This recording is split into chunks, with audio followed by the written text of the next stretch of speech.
Okay guys, ఇవాళ నిన్న stocks అంటే ఏంటో అర్థమైంది మీకు. ఎలా స్టాక్స్ ఉంటాయి, ప్రైమరీ మార్కెట్ అంటే అర్థమైంది, సెకండరీ మార్కెట్ అర్థమైంది. Now let's understand mutual funds. ఈ చిన్న చిన్న కాన్సెప్ట్స్ అన్ని చెప్పేసిన తర్వాత ఒకసారిగా ఇంటిగ్రేట్ చేస్తాను, డెఫినేషన్ చెప్పేస్తాను. Try and understand the concepts first. Mutual fund అంటే ఏంటి, అసలు ఏంటి కదా? ఇది కూడా స్టాక్స్ లాగా ఇదొక ఆప్షనా? ఇప్పుడు మనం ఏం చెప్పాం, మనం ఒక కంపెనీకి మనీ కావాలంటే they can take loans from banks, they can also issue debentures or corporate bonds. It's like taking money from people directly, or they can issue equities, shares direct గా వాళ్ళు అంటే వాళ్ళ కంపెనీలో వాటాని ప్రజలకి అమ్మి దే కెన్ రైజ్ క్యాష్. అది ఇంకొక ఆప్షన్. బాగానే ఉంది. Then what are mutual funds? ఇది కూడా వాటిలాగే ఒక ఆప్షనా, లేకపోతే వేరే ఏదన్నా? మ్యూచువల్ ఫండ్ అనేది వాటిలాంటిది కాదు. అసలు మ్యూచువల్ ఫండ్ అనేది సెపరేట్ గా ఒక ఫినాన్షియల్ ఇన్స్ట్రుమెంట్ కాదు. It is a way of investing in to financial instruments. మీకు ఎలా చెప్తే అర్థం కాదు, సింపుల్ టర్మ్స్ లో చెప్తే చూడండి. Okay, so there are lot of people like you and me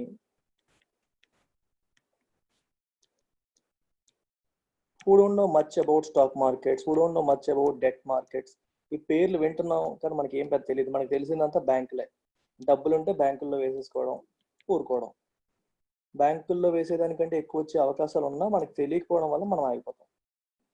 so ఇది మన పరిస్థితి. అంటే తెలియని వాళ్ళందరూ చాలా మంది ఇలా ఉంటారు. And there are several stocks అనుకోండి.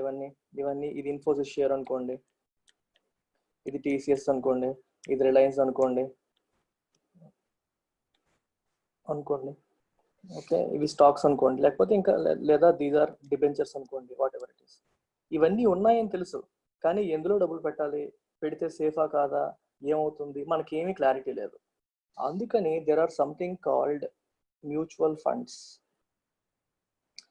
In fact there are companies called asset management companies. Company పూర్తి పేరేంటి? A stands for asset, M stands for management, C stands for company. Asset management company.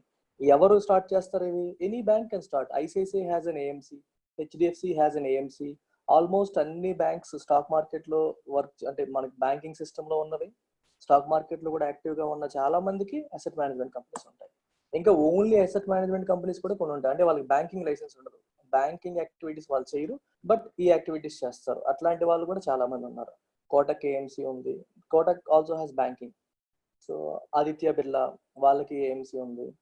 అలాగే నిప్పాన్ అని మన రిలయన్స్ ది, ఒకప్పుడు Reliance అది Nippon వాళ్ళు తీసుకున్నారు. సో వాళ్ళకి ఏఎంసి ఉంది. వాళ్ళకి బ్యాంక్ లేదు, కానీ ఓన్లీ అసెట్ మేనేజ్మెంట్ కంపెనీ ఉంది. So they also run mutual funds.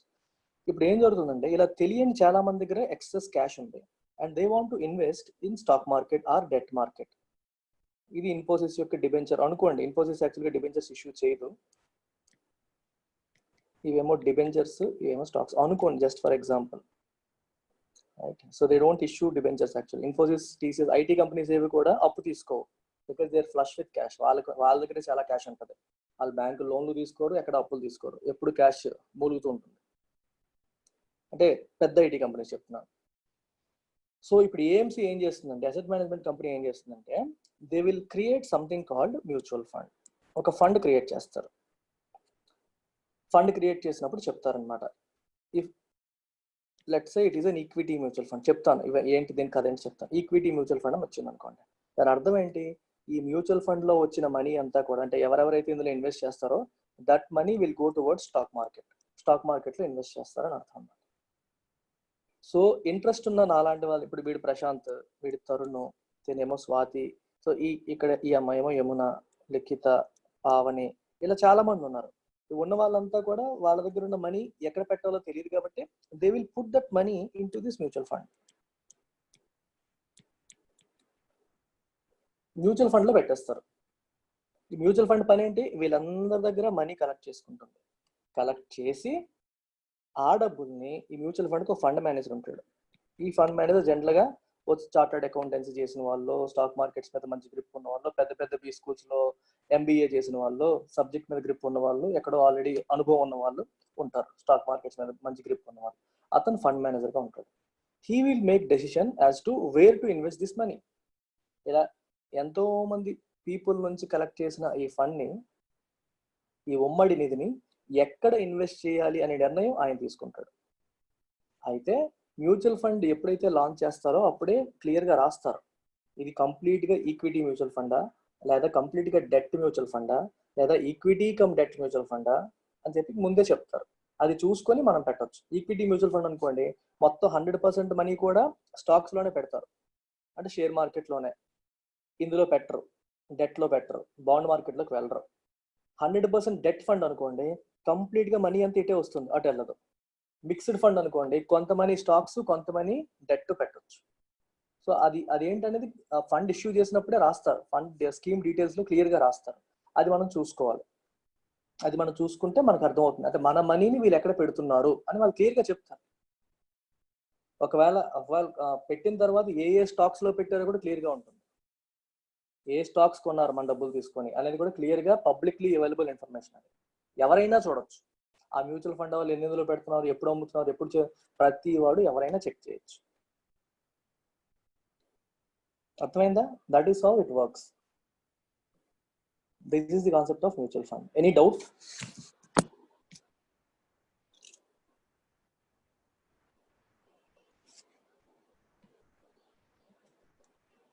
ఎంత చిన్న డౌట్ అయినా అడిగండి, అడిగేసి తెలుసుకోండి, క్లియర్ చేసుకోండి. అదర్స్?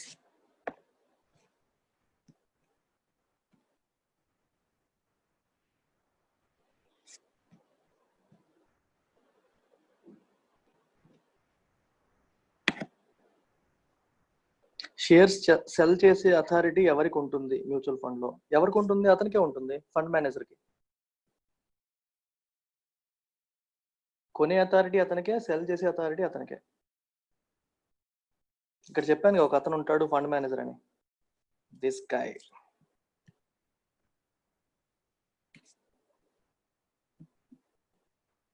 నువ్వు నాకు చెప్తున్నావా అడుగుతున్నావా?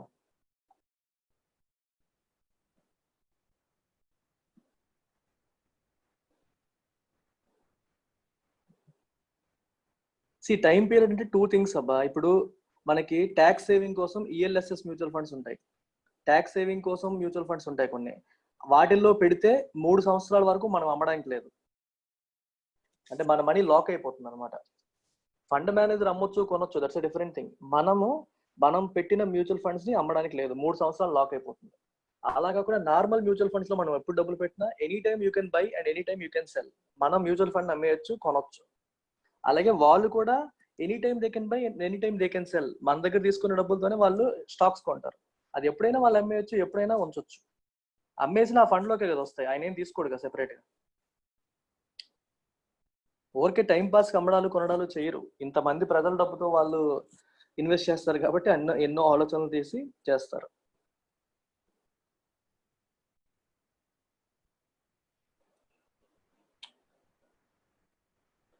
ఓకే, మీకు ఒక ఎగ్జాంపుల్ చెప్తాను, లైవ్ ఎగ్జాంపుల్ అంటే ఎలా ఉంటుంది, చిన్న కథలాగా చెప్తాను, మీకు క్లారిటీ వచ్చేస్తుంది.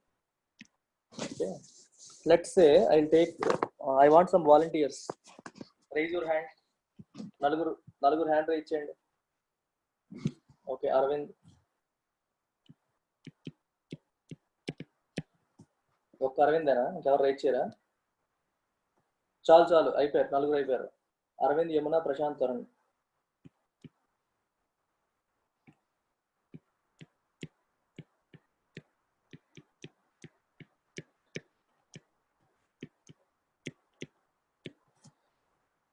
Imagine Arvind has invested 10,000,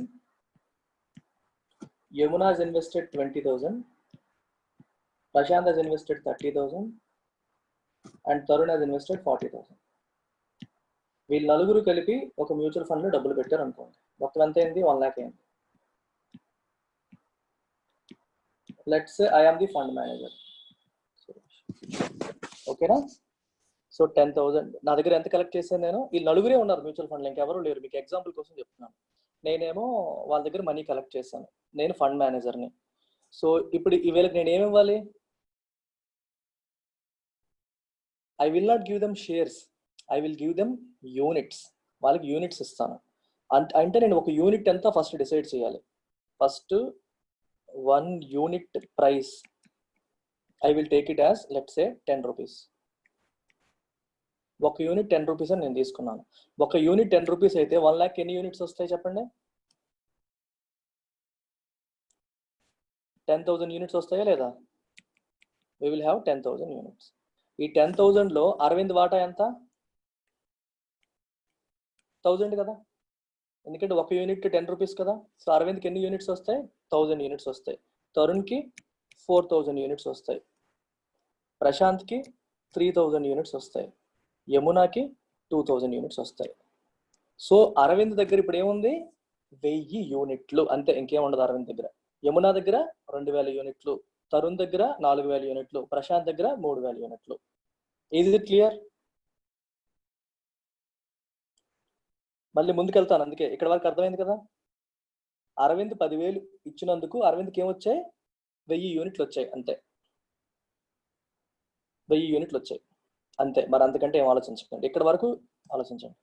తర్వాత స్టెప్ లో నెక్స్ట్ ఏం జరుగుతుంది? సురేష్ 1 lakh తీసుకుని ఏం చేస్తాడో చెప్తాను. So I moving on to next slide. So ఇప్పుడు నా దగ్గర 1 lakh ఉంది, which is collected from these guys. ఈ 1 lakh తీసుకొచ్చి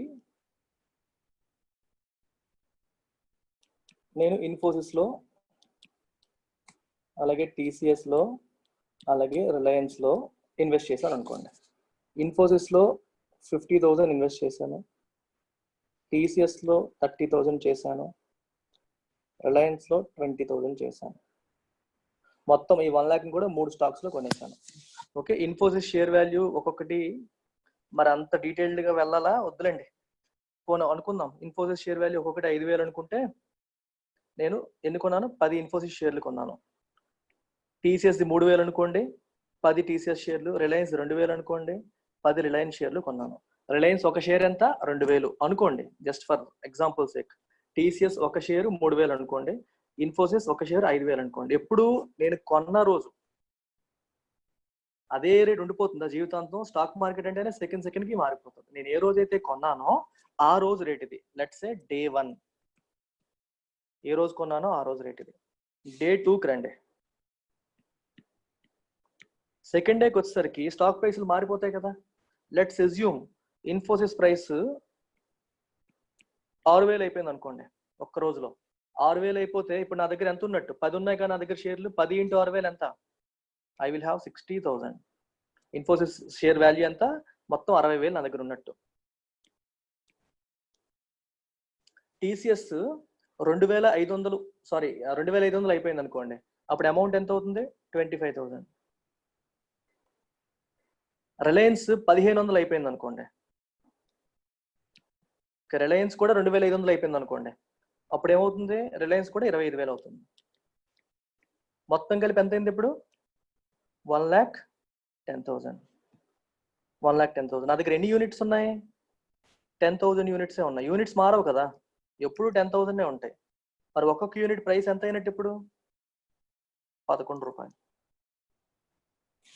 అర్థమైందా?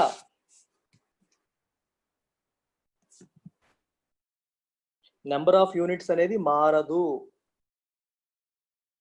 నెంబర్ ఆఫ్ యూనిట్స్ అనేది మారదు, ఎందుకంటే ఎన్ని యూనిట్స్ ఉంటే అన్నీ ఉంటాయి. కానీ ఒక యూనిట్ వాల్యూ పెరిగిపోయింది కదా, ఎందుకంటే ఓవరాల్ వాల్యూ పెరిగింది కాబట్టి ఒక యూనిట్ వాల్యూ పెరిగింది. ఈ 11 ఏమంటామంటే మనం నెట్ అసెట్ వాల్యూ అంటాం. ఇంతకు ముందు కేసులో కూడా 10 ఉంది కదా, where is at 10?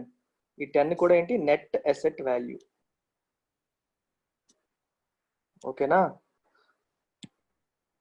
Is it clear?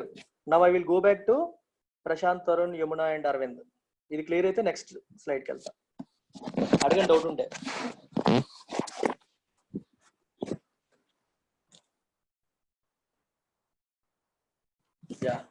రెండో రోజు పరిస్థితి. రెండో రోజు సాయంత్రానికి వీళ్ళ అకౌంట్స్, వీళ్ళ ఒక మ్యూచువల్ ఫండ్ అకౌంట్ లోకి లాగిన్ అయ్యి చూసుకుంటే అరవింద్ దగ్గర ఎన్ని షేర్స్ ఉన్నాయి? 1000 షేర్స్, సారీ 1000 యూనిట్స్ ఉన్నాయి. 1000 × 11 ఎంత అయింది? 11,000 అయిపోయింది. అరవింద్ పెట్టింది 10,000, అరవింద్కి 1000 ప్రాఫిట్ వచ్చింది. అలాగే యమునాకి 2,000 × 11, అలాగే ప్రశాంత్కి 3,000 × 11, ఓయ్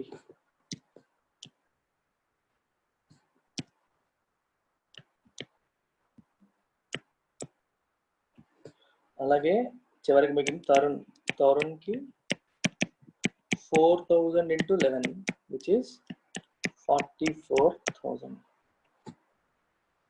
Is it clear? మొత్తం కలిపితే 110 అయిపోయిందా లేదా? అలా అనమాట. సో నువ్వేమో 10,000 పెట్టావు కానీ అది 11,000 అయింది. అలాగే యమున 20,000 పెట్టింది 22,000 అయింది. ఇలా రిఫ్లెక్ట్ అవుతుంది. సో మన దగ్గర తీసుకున్న క్యాష్ ని వాళ్ళు ఫస్ట్ యూనిట్స్ కింద డివైడ్ చేసి మనకి ఇచ్చేస్తారు. ఒక్కొక్క యూనిట్ కి ఎంత వాల్యూ అనేది డే 1 రోజు డిసైడ్ అయిపోతుంది. డిసైడ్ అయిపోయిన తర్వాత they invest that money into different stocks. Invest చేశాక స్టాక్ ప్రైసెస్ మారుతూ ఉంటాయి కాబట్టి ప్రతిరోజు ఈవినింగ్ అయ్యేసరికి మారిన స్టాక్ ప్రైసెస్ ప్రకారం మొత్తం ఫండ్ వాల్యూ అనేది పెరగడం కానీ తగ్గడం కానీ జరుగుతూ ఉంటుంది. ఫండ్ వాల్యూ పెరగడం కానీ తగ్గడం కానీ జరిగినప్పుడు అకార్డింగ్లీ నెట్ అసెట్ వాల్యూ కూడా మారిపోతుంది. ఎందుకంటే యూనిట్స్ అనేవి సేమ్ ఉంటాయి కాబట్టి టోటల్ వాల్యూ పైన మారితే ఒక్కొక్కటి పర్ యూనిట్ ప్రైస్ మారిపోతుంది. Per unit price net asset value. దాన్ని బట్టి నీకు ఉన్న యూనిట్స్ బట్టి నీ దగ్గర ఉన్న అమౌంట్ క్యాలిక్యులేట్ చేసుకుంటావు. నిన్నటి నెట్ అసెట్ వాల్యూకి ఇవాళ నెట్ అసెట్ వాల్యూకి ఇంప్రూవ్మెంట్ వస్తే నీకు లాభం వచ్చినట్టు, ప్రాఫిట్ వచ్చినట్టు, తగ్గితే నీకు నష్టం వచ్చినట్టు, లాస్ వచ్చినట్టు, అంతే. అయితే ఇంకొంచెం కాంప్లికేట్ చేద్దాం. డే 2 అయిపోయింది కదా, లెట్స్ అస్యూమ్ డే 2 రోజే, ఓకే, డే 2 రోజే సాహితీ ఎంటర్ అవుదాం అనుకున్నాం. సేమ్ మ్యూచువల్ ఫండ్ లో సాహితీ డే 1 రోజు పెట్టలేదు, డే 2 రోజు పెడదాం అనుకుంది. సాహితీ వచ్చి 55,000 తీసుకొచ్చింది నాకు కావాలి అని. సో సాహితీకి ఎన్ని యూనిట్స్ వస్తాయి చెప్పండి?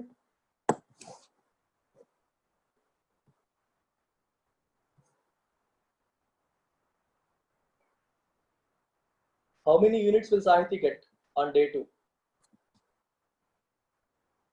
5,500 or 5,000? Sahiti will only get 5,000 units, not 5,500. ఎందుకంటే ఆ రోజు నెట్ అసెట్ వాల్యూ ఎంత? 11 రూపీస్. సాహితీ ఒక రోజు లేట్ అయిపోయింది కదా, ముందు రోజు కొనింటే 10 రూపాయలకి వచ్చేది, కానీ ఒక రోజు లేట్ అయింది కాబట్టి 11 రూపాయలకి వస్తుంది. ఓకే, సో సాహితీ ఎంత పెట్టింది? 55,000. ఇప్పుడు సురేష్ దగ్గర ఉన్న ఫండ్ ఎంత అయింది చెప్పండి? ఇప్పుడు ఇంతకుముందు ఎంత ఉంది? 1,10,000 ప్లస్ 55,000. సో టోటల్ ఫండ్ ఎంత? 1,65,000. యూనిట్స్ అన్ని స్టార్టింగ్ లో 10,000 యూనిట్స్ ప్లస్ కొత్త యూనిట్స్ 5,000. ఇవి కలపాలి ఇప్పుడు, ఎందుకంటే యాక్చువల్ గా ఫండ్ యాడ్ అయింది కాబట్టి కలపాలి. So total number of units అన్ని 15,000 యూనిట్స్ at 11 rupees. అది మారదు. 15 into 11 అంత 165 సరిపోయింది కదా, 11 రూపీస్ పర్ యూనిట్. మన నెట్ అసెట్ వాల్యూ మార్చేయలేం కదా, ఇది కర. Let's assume same day Yamuna decided to cell. Yamuna తన దగ్గర ఉన్న 2,000 యూనిట్స్ లో 1,000 యూనిట్స్ అమ్మేద్దాం అనుకోండి. 1,000 అమ్మితే ఎంత వస్తుంది యమునకి? 1,000 into 11 రూపీస్ కదా, మైనస్ 11,000. సో యమున దగ్గర ఎన్ని మిగులుతాయి? 1,000 మిగులుతాయి. She will get 11,000. 11,000 రావాలంటే ఇందులోంచి 11,000 తీసేయాలి, ఫండ్ లోంచి 11,000 తీసేయాలి కదా, యమునకి ఇవ్వాలి కదా. ఎంత అయింది? 4, 5, 1,54,000 మిగిలింది. ఇప్పుడు యూనిట్స్ కూడా ఎన్ని అవుతాయి? 14,000 అయిపోతాయి. ఎందుకంటే 1000 యూనిట్లు సేల్ చేసేసింది కాబట్టి మరి యూనిట్స్ తగ్గిపోతాయి అకార్డింగ్లీ. 14 into 11 సరిపోయిందా? 154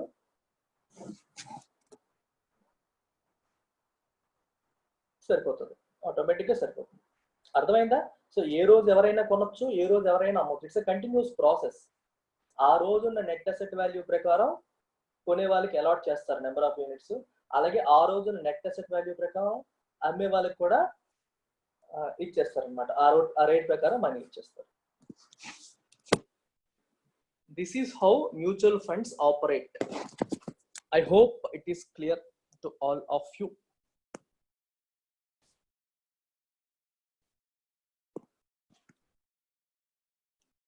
సో మ్యూచువల్ ఫండ్స్ ఎలా ఆపరేట్ అవుతాయి మీకు ఒక ప్రాక్టికల్ గా చూపించాను. అయితే మ్యూచువల్ ఫండ్స్ ఎన్ని రకాలో చూడండి ఒకసారి. సో మ్యూచువల్ ఫండ్స్ లో there are money market mutual funds, వీటిని లిక్విడ్ ఫండ్స్ అంటాం. మీకు ఫోన్ పే కానీ పేటిఎం కానీ ఓపెన్ చేస్తే వస్తుంటాయి యాడ్స్, లిక్విడ్ ఫండ్స్ లో పెట్టండి, లిక్విడ్ ఫండ్స్ లో పెట్టండి అని. లిక్విడ్ ఫండ్స్ అంటే అర్థం ఏంటి? They can be converted into cash very quickly. Money market అంటే తెలుసు కదా, అంతా short term. So money market mutual funds మనీని ఎందులో ఇన్వెస్ట్ చేస్తాయి? మనీ మార్కెట్ లో. మనీ మార్కెట్ అంటే అర్థం ఏంటి? ట్రెజరీ బిల్స్ లో కానీ, కమర్షియల్ బిల్స్ లో కానీ, కమర్షియల్ పేపర్స్ లో కానీ, సర్టిఫికెట్స్ ఆఫ్ డిపాజిట్ కానీ, అవన్నీ కూడా ఎంతి? All of them are money market instruments. Money market instruments అన్ని they have a maturity of less than 1 year. వాటిలో ఇన్వెస్ట్ చేస్తారు. సో మన దగ్గర క్యాష్, ఇప్పుడు ఫర్ ఎగ్జాంపుల్ నా దగ్గర ఒక 5 లక్షలు ఉందనుకోండి, నేను బ్యాంక్ లో సేవింగ్స్ అకౌంట్ లో అలా ఉంచేస్తే నాకు ఎంత ఇంట్రెస్ట్ రేట్ వస్తుంది? 4% వస్తుంది, నాట్ మోర్ దాన్ దట్. అదే నేను లిక్విడ్ ఫండ్స్ లో పెట్టాను అనుకోండి, I have an option to earn more than 4%, 5%, 5.5% కూడా రావచ్చు. లిక్విడ్ ఫండ్స్ లో పెట్టినప్పుడు కూడా ఎప్పుడు కావాలంటే మళ్ళీ మనం అమ్మేయచ్చు, సంవత్సరాల తరబడి ఉంచాల్సిన అవసరం లేదు, because it is short term, అమ్మేయచ్చు. సో ఇవి ఒక టైప్. తర్వాత pure debt mutual funds. Debt mutual funds అంటే ఇవి ఎందులో ఇన్వెస్ట్ చేస్తాయి? బాండ్స్ లో చేస్తాయి. బాండ్స్, డిబెంచర్స్, ఇవి గవర్నమెంట్ బాండ్స్, ఇవేమో కార్పొరేట్ బాండ్స్. వీటిల్లో ఇన్వెస్ట్ చేస్తాయి. వీటి టైం పీరియడ్ ఎంత? 1 to 3 years. వీటిల్లో కూడా విత్డ్రా చేసుకునే ఆప్షన్ ఉంటుంది, లేదా అలా లాక్ చేసుకునే ఆప్షన్స్ ఉంటాయి. మీకు చూడండి, లాక్ చేసుకుంటే దాన్ని క్లోజ్ ఎండెడ్ అంటారు. క్లోజ్ ఎండెడ్ అంటే అది ఓపెన్ ఎండెడ్ కాదు. నువ్వు ఈ రోజు డబ్బులు పెట్టావంటే ఆ టైం అయ్యేంత వరకు నువ్వు అమ్మకూడదు, అలా ఉంచాలి. దాన్ని క్లోజ్ ఎండెడ్ మ్యూచువల్ ఫండ్స్ అంటారు. ఓపెన్ ఎండెడ్, ఎండింగ్ ఓపెన్ అనమాట. ఓపెన్ ఎండెడ్ అంటే అర్థం ఏంటి? You can sell them any time you want. దాన్ని ఓపెన్ ఎండెడ్ మ్యూచువల్ ఫండ్స్ అంటారు. మీరు కొనేటప్పుడే క్లియర్ గా రాసి ఉంటుంది. ట్యాక్స్ సేవింగ్ కోసం మ్యూచువల్ ఫండ్స్ లో పెడతాం చూడండి, అవి క్లోజ్ ఎండెడ్. ఫర్ ఎగ్జాంపుల్, నేను ఈ సంవత్సరం ట్యాక్స్ సేవింగ్ కోసం పెట్టాను, యాక్సిస్ ట్యాక్స్ సేవర్ లో పెట్టాను. అది మళ్ళీ 3 ఏళ్ల వరకు నేను అమ్మడానికి లేదు. 3 ఏళ్ల తర్వాత వరకు లాక్ అయిపోతుంది, 3 ఏళ్ల వరకు లాక్ అవుతుంది. అంటే మనకి లాంగ్ టర్మ్ ఇన్వెస్ట్మెంట్ మీద అవగాహన కల్పించడానికి, మనల్ని ఎంకరేజ్ చేయడం కోసం గవర్నమెంట్ ఇలా చేస్తుంది అన్నమాట. మ్యూచువల్ ఫండ్స్ గురించి అవగాహన కల్పించడానికి, plus long term mind set, ఈ రోజు కొన్ని రేపు అమ్మేసే మైండ్ సెట్ వద్దు, పెట్టి ఉంచండి అని మనల్ని ఎంకరేజ్ చేయడం కోసం గవర్నమెంట్ తీసుకునే యాక్షన్స్ లో ఇది ఒకటి. సెక్షన్ 80C ప్రకారం 1,50,000 వరకు మనం పెట్టొచ్చు income tax, direct income taxes లో. Is it clear? Debt mutual funds. తర్వాత ఈక్విటీ మ్యూచువల్ ఫండ్స్. ఈక్విటీ అంటే ఏంటి? స్టాక్స్. ఈక్విటీ మ్యూచువల్ ఫండ్స్ లో మనం మనీ పెడితే ఆ మనీ వాళ్ళు ఎందులో ఇన్వెస్ట్ చేస్తారు? స్టాక్స్ లో పెడతారు. Then we have mixed, debt plus equity కలిపి, అందులో కొంత ఇదిలో కొంత. ఈ రకంగా కూడా మనం మ్యూచువల్ ఫండ్స్ ని కేటగరైజ్ చేయొచ్చు. Is it clear? Can I move on?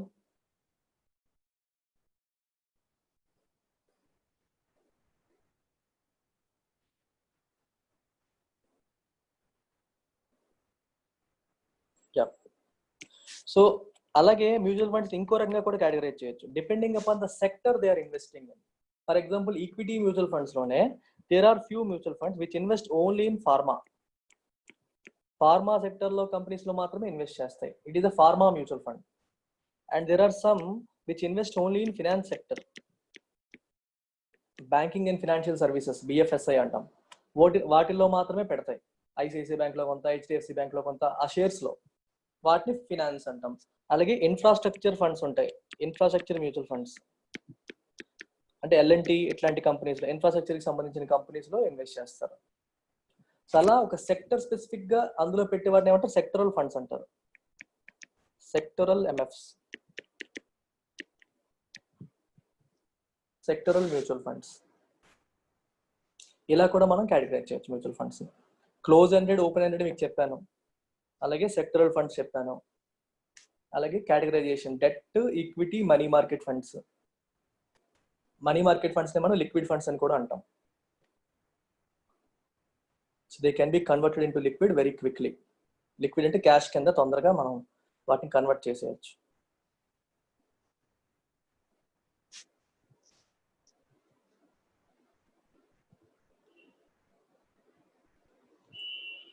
మీకు డౌట్లు వస్తాయి, సార్ సురేష్ మీరు ఇవన్నీ మా డబ్బులు తీసుకుని మీరు ఇవన్నీ చేస్తారు సార్, మరి మీకు ఎవరు ఇస్తారు సార్ జీతం అని డౌట్ వస్తుంది కదా మీకు ఎలా డబ్బులు వస్తాయని. సో అందుకని ఏం చేస్తారంటే కొన్ని ఫీజులు ఉంటాయి, ట్రాన్సాక్షన్ ఫీజులు. ఎగ్జిట్ లోడ్ అని ఒకటి ఉంటుంది. ఎగ్జిట్ లోడ్ అంటే మీరు అమ్మినప్పుడు, మీరు మీ దగ్గర ఉన్న మ్యూచువల్ ఫండ్స్ అమ్మినప్పుడు ఒక 0.5% లేదా 1% ఇలా ఏదో పెడతారు, అది ఫీజు కింద కట్ అయిపోతుంది. ఎగ్జిట్ లోడ్ అని రకరకాల పేర్లు ఉంటాయండి. ఈ ఇంత సంవత్సరం లోపు అమ్మేస్తే ఇలా కానీ, 2 సంవత్సరాల లోపు వరకు ఉంచితే ఎలా అని, 1 year లోపు అయితే ఎలా అని, రకరకాల ట్రాన్సాక్షన్ ఫీజులు, ఈ లోడ్స్ ఇవన్నీ ఉంటాయి. So there are multiple ways they will collect money from our funds. మన ఫండ్స్ నుంచే మొత్తం మనకి చూడండి, హౌసీ ఆడతాడు చూడండి. హౌసీ ఆడినప్పుడు బుక్ ఒకటి కొంటాడు. బుక్ కొని ఆట ఆడిపించిన తర్వాత మొత్తం అందరూ డబ్బులు వేసాక అందులో కొంత డబ్బులు తీసేస్తారు కదా పుస్తకం కోసం అని. అలా అనమాట ఇది. అందరి దగ్గర డబ్బులు కలెక్ట్ చేస్తాడు, ఇతను అందరి పని చేస్తాడు కాబట్టి కొంతమంది తీసేసుకుంటాడు అనమాట. ఇది మాకు, మా జీతాలకి, మా పనులకి, మా అవసరాలకి అన్నట్టుగా వాళ్ళు తీసుకుంటారు. అలా తీసుకున్న డబ్బుల్లోంచే ఆ ఫండ్ మేనేజర్కి, ఆ మెయింటెనెన్స్కి, వెనకాల సాఫ్ట్వేర్లకి అన్నిటికీ వాళ్ళు పెడతారు. ఇవన్నీ పోగా కూడా ఇంకా లక్షలు ప్రాఫిట్లు వస్తాయి, కోట్ల ప్రాఫిట్స్ వస్తూ ఉంటాయి.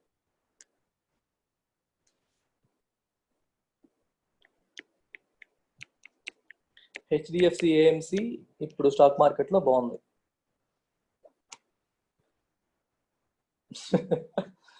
మనకు వచ్చినవే ఎగ్జాంపుల్స్, ఇంకేం వస్తాయి మనకి. Right, okay. ఇంకేమైనా డౌట్లు ఉంటే అడగండి. చిన్న డౌట్స్ ఏమైనా ఉంటే అడిగండి, చెప్పేస్తాను.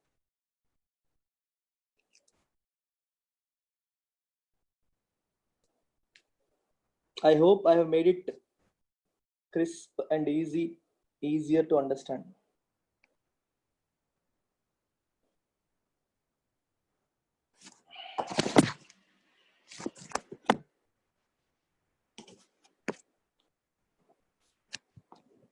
Sagar, doubts leva? No sir. Okay, very good. I'll stop it here. Let's catch up with one more concept on Monday. రోజుకి ఒకటే కాన్సెప్ట్ చెప్తాను, రోజు చెప్తాను, మొత్తం అయిపోతాయి, మీకు ఏం పర్లేదు, అన్ని నేర్చేసుకోవచ్చు. బాయ్.